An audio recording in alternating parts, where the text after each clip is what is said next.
నమశంకరాయ.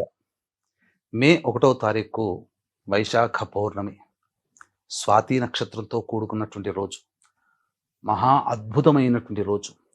ఈ రోజున ఒక చిన్న పరిహారం తెలియజేస్తాను. అది పాటించడం ద్వారా నరఘోష, నరదృష్టి పూర్తిగా తొలగిపోయేటువంటి అవకాశం. ఒకవేళ అది మనం సంబంధించినటువంటిది మన ఇంటి చుట్టుపక్కల కనుక లభించకపోతే మన ఇంట్లో ఏ విధంగా చేసుకోవాలో కూడా తెలియజేస్తాను. ఈ రోజున చాలామంది నరదృష్టి, నరఘోషతో బాధపడుతుంటుంటారు, ప్రయోగ బాధలతో బాధపడుతుంటుంటారు. అటువంటి వారు ఈ రోజున కరక్కాయ దొరుకుతుంది కదా, ఆ కరక్కాయ తీసుకొని క్లాక్ వైజ్ డైరెక్షన్గా 3 సార్లు, యాంటీ క్లాక్ వైజ్ డైరెక్షన్గా 3 సార్లు మన తల చుట్టూ తిప్పి సముద్రములో వేసి సముద్ర స్నానము ఆచరించాలి. వైశాఖ పౌర్ణమి రోజున విధిగా సముద్ర స్నానము చేయాలి.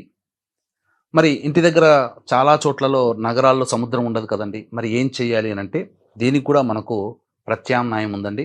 అయితే వీక్షించేటువంటి ప్రేక్షకులకి మహామహిమాన్వితమైనటువంటి వైశాఖ పౌర్ణమి సందర్భంగా మే 1వ తారీఖు రోజున సాయంకాలం 6 గంటలకి మీ జాతకరీత్యా కలుగు విద్య, వివాహ, ఉద్యోగ, దాంపత్య, అనారోగ్య, శత్రుబాధ, నరఘోష, నరదృష్టి, ప్రయోగ బాధలకి, అలాగే వీసా ప్రాబ్లమ్స్ ఉన్నటువంటి వాళ్ళకి, మరియు మేష, మిథున, కర్కాటక, సింహ, కన్య, వృశ్చిక, ధనస్సు, కుంభ, మీన రాశుల్లో జన్మించిన వారికి శనిదోష పరిహారార్థమై సర్వదోష నివారణ పూజలు, హోమాలు జరిపించి శక్తిపాతము చేసినటువంటి కరుంగలి మాల ఇవ్వడం జరుగుతుంది.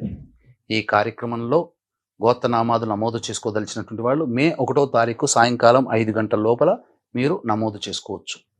అయితే చాలామందికి ఈ యొక్క సముద్రం అనేటువంటిది అందుబాటులో ఉండదు కాబట్టి సముద్రం ద్వారా లభించే వస్తువుల్లో అగ్రగణ్యము ఉప్పు, అది కూడా గళ్ళ ఉప్పు. ఆ గళ్ళ ఉప్పుని మనం స్నానం చేసుకునే బకెట్ నీటిలో వేసి అప్పుడు ఆ నీటిలో కనుక మనం స్నానం చేస్తే సముద్ర స్నానం చేసినటువంటి ఫలితము. కాబట్టి స్నానం చేస్తున్నంతసేపు అగస్త్య మహామునిని స్మరించుకొని స్నానం చేయండి. సర్వ నరఘోష, నరదృష్టి, శత్రుబాధలు తొలగిపోయి ఆనందకరంగా ఉంటుంది. వీక్షించేటువంటి ప్రేక్షకులు అందరూ కూడా ఈ రోజున ఈ విధంగా స్నానం ఆచరించమని మనకు శాస్త్రం చెప్పబడి ఉంది.